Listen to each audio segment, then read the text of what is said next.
నీ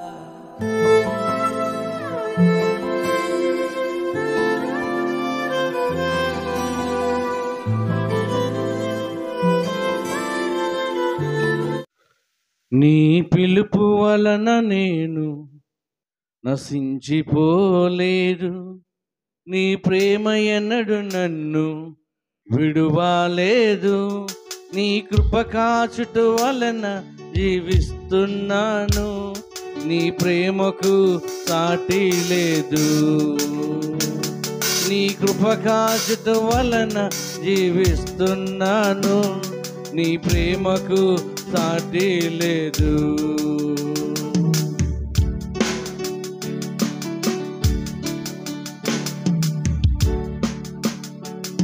నశించుటకు ఎందరో వేచి ఉన్నను, నశింపని నీ పిలుపు కాపాడెను, ద్రోహము నిందల నే నడిచినను, నీ నిర్మల హస్తము నన్ను భరించెను.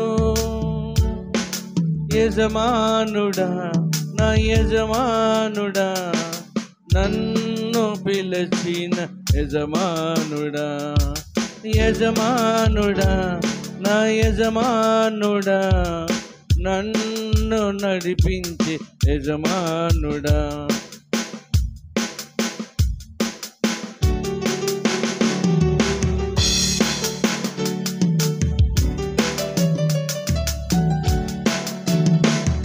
నీ పిలుపు వలన నేను నశించిపోలేదు, నీ ప్రేమ ఎన్నడు నన్ను విడువాలేదు, నీ కృప కాచుట వలన జీవిస్తున్నాను, నీ ప్రేమకు సాటి లేదు, నీ కృప కాచుట వలన జీవిస్తున్నాను, నీ ప్రేమకు సాటి లేదు.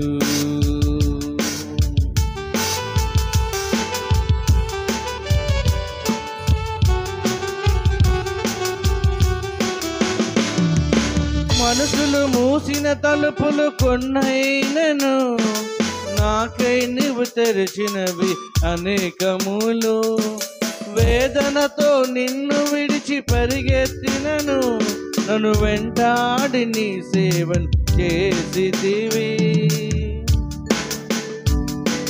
మనుషులు మూసిన తలుపులు కొన్నైనను, నాకై నువ్వు తెరిచినవి అనేకములు, మనోవేదనతో నిన్ను పరిగెత్తినను, నన్ను వెంటాడి నీ సేవను చేసితివి.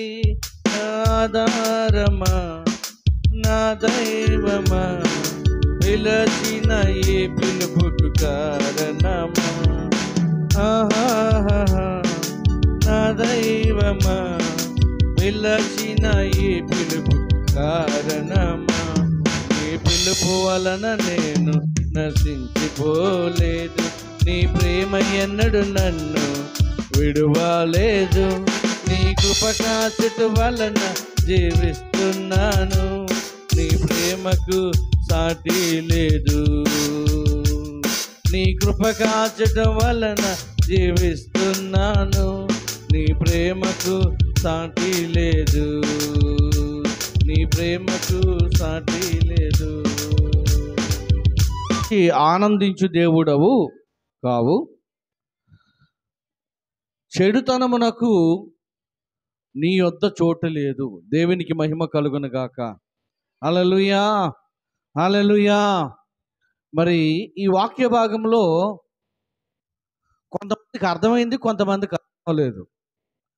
ఈ మాటలు కొంతమందికి అర్థమయ్యి, కొంతమందికి అర్థం కాలేదు.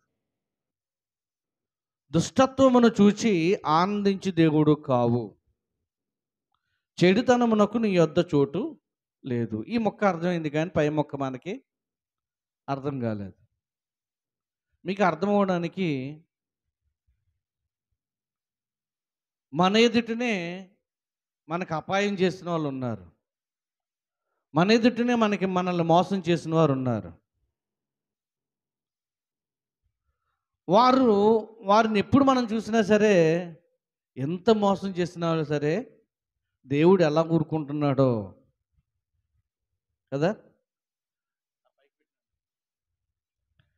ఎంత మోసం చేసినా సరే దేవుడు ఎలాగా ఊరుకుంటున్నాడో, ఇన్ని మోసాలు చేసినా సరే దేవుడు ఎలా ఊరుకుంటున్నాడో, ఎలా ఊరుకుంటున్నాడు అంటారు అని మనలో మనకి ప్రశ్న. అందుకే నువ్వు దుష్టత్వమును చూచి ఆనందించు దేవుడవు కావు. అంటే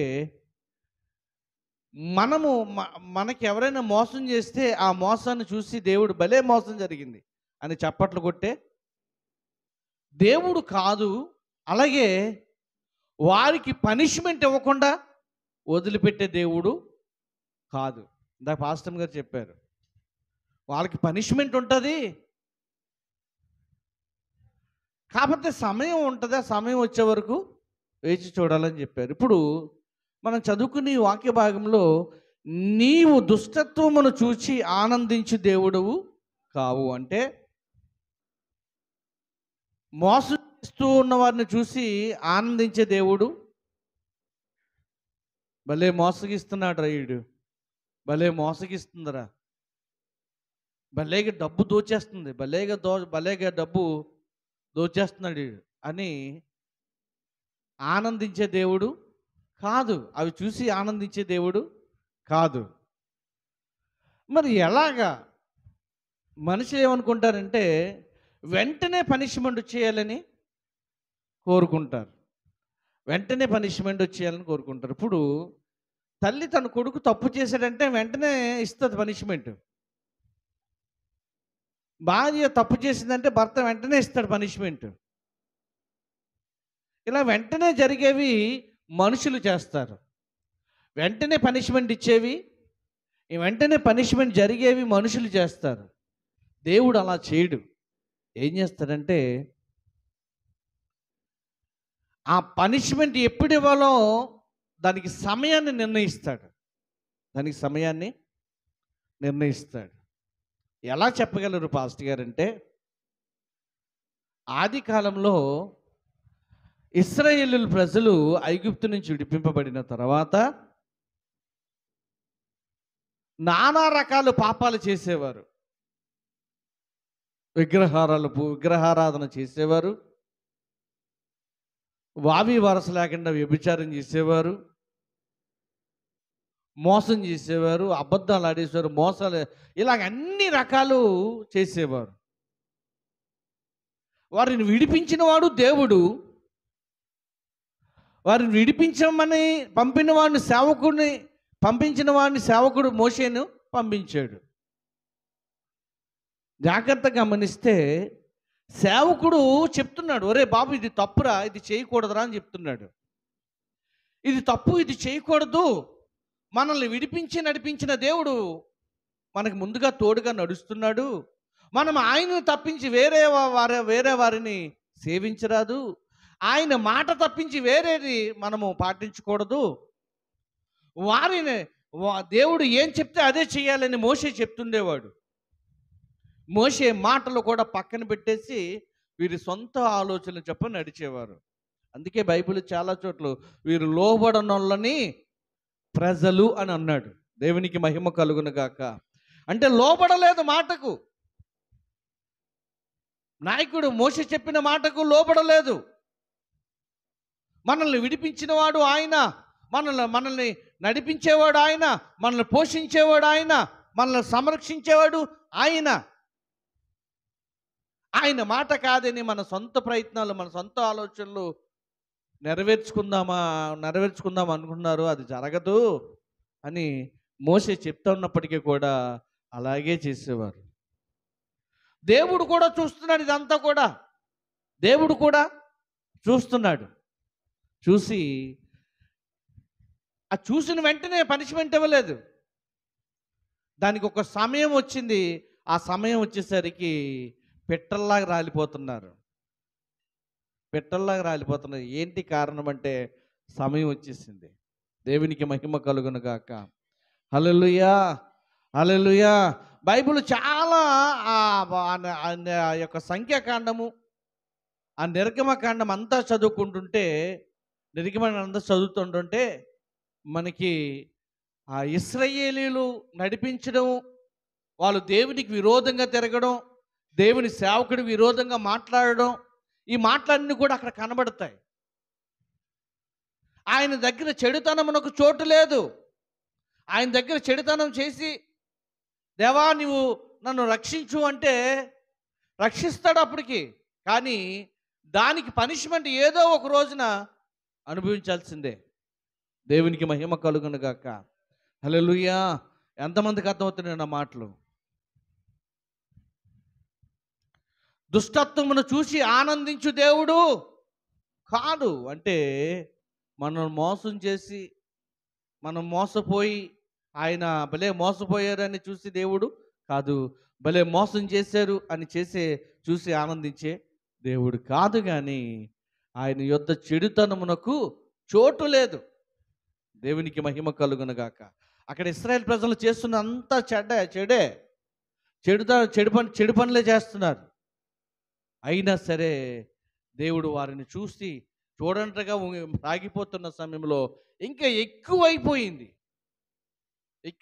ఎక్కడ ఎక్కువైపోయిందంటే, మోషే సీనాయి కొండ మీదకి వెళ్ళినప్పుడు అక్కడ భయంకరంగా ఎక్కువైపోయింది. సీనాయి కొండ మీదకి 10 ఆజ్ఞల పలకలు తీసుకోవడానికి వెళ్ళినప్పుడు, దేవునితో మాట్లాడుతున్నప్పుడు, దేవునితో సహవాసం చేసినప్పుడు కొండెక్కి వెళ్ళినప్పుడు కిందన మోషే రావడం లేట్ అయింది. ఈ కిందన భయంకరమైన విగ్రహారాధనతో నిండిపోతే దేవుడు అది చూసి ఓర్వలేకపోయాడు. అక్కడిచ్చాడు పనిష్మెంట్. దేవునికి మహిమ కలుగునుగాక. హల్లెలూయా.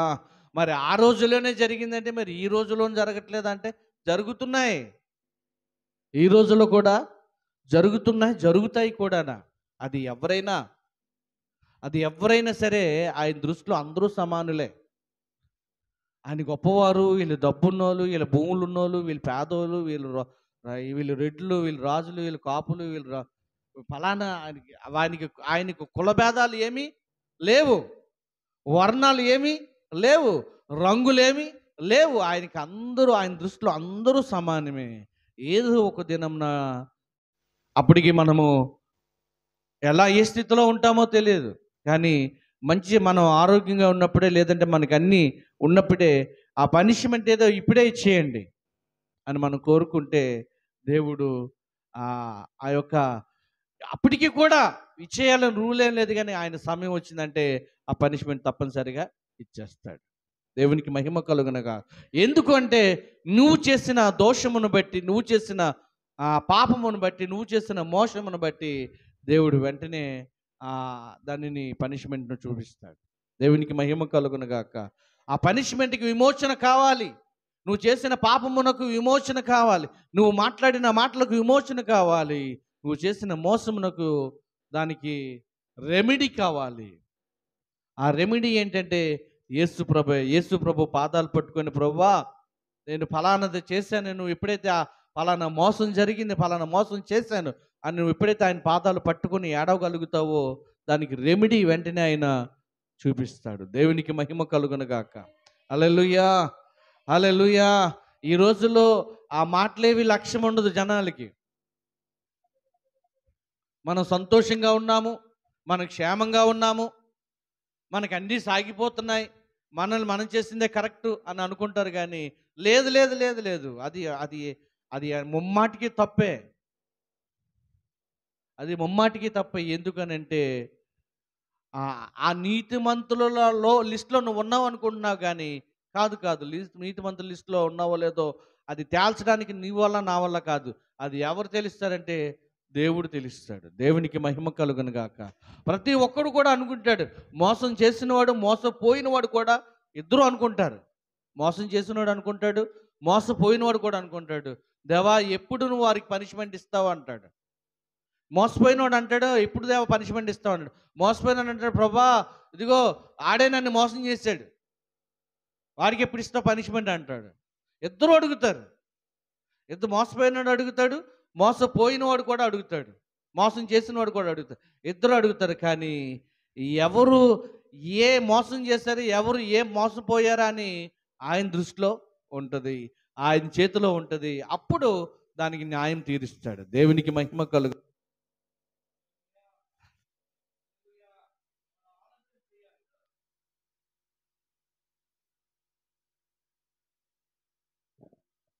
హల్లెలూయా. మనం ఆలోచన చేస్తే మనం అనుకున్నదంతా మనకు కరెక్ట్గానే ఉంటుంది. ఇంకొక విషయం చెప్పనా, మనం అనుకున్నదంతా మనకు కరెక్ట్గానే ఉంటుంది. మేము కరెక్ట్గానే చేసాం అనుకుంటాం. కరెక్ట్గా చేసామని మనం అనుకుంటాం, అవతల వాళ్ళు అనుకుంటారు వీళ్ళు కరెక్ట్గా చేశారంట అని వాళ్ళు అనుకుంటారు. వాళ్ళు అనుకుంటారు మేము కరెక్ట్గా చేసాం, మేము కరెక్ట్గానే మాట్లాడాం, మేము కరెక్ట్గానే చేసాం అనుకుంటారు. మనం అనుకుంటాం వాళ్ళు మనల్ని ఏదో చేశారనుకుంటాం. కానీ ఎవరు ఏం జరిగిందో, ఎలా జరిగిందో, ఎక్కడి నుంచి ఎక్కడికి వెళ్ళిందో, అంటే మోసపోయిన వాడు, మోసం చేసిన వాడు ఎవరికి ఉందంటే ఆయన దగ్గర సీసీ కెమెరాలు ఉన్నాయంట. ఆకాశానికి పెద్ద సీసీ కెమెరా పెట్టాడంట.